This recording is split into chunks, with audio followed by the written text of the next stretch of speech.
Israeli settlers in the occupied West Bank have attacked shepherds and they've injured a child. In another attack, settlers damaged properties and they set fire to a car in the town of Turmus Ayya.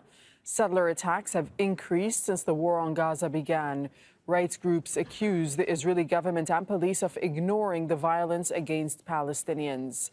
And the Israeli military has stormed several areas in the occupied West Bank. At least one person has been killed and 4 others injured during a raid on the town of Tulkarem.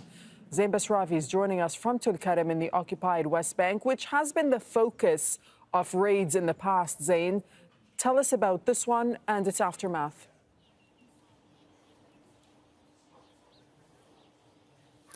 That is correct. Tulkarem is one of the most heavily raided, heavily destroyed parts of the occupied West Bank. We're here in Tulkarem City, just at the edge of the refugee camp behind me. An operation that began at 10 a.m. local time, went on for about 3 or 4 hours. We have learned has just come to a close in the last 30 or 40 minutes. And we have also just learned that one other person has been killed. Another man, a Palestinian man, 35 years old, was killed in the operations carried out by the Israeli military in the refugee camp behind me.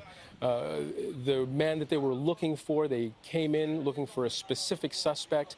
It took hours for the Israeli forces, numbering in the dozens, multiple armored vehicles, to get to this house where this man was holed up, this 35-year-old Palestinian man who was killed. His body was taken away. He was killed in the ongoing raid. But it really does give us an idea of exactly how much resistance was put up by the residents of the camp. We saw tires burning. We saw smoke rising from various areas as makeshift roadblocks were set up to try to contain the Israeli forces that were on the ground. Helicopters flying overhead, setting off flares. There was some drone activity reported by witnesses as well. And what we do know is that in those clashes, armed clashes with Palestinians residing in the camp, at least 2 Israeli soldiers, witnesses say, were injured and bleeding as a result of the clashes that emerged during the operation. 4 people, 4 Palestinians residing in the camps were also injured, one of them critically so, a child.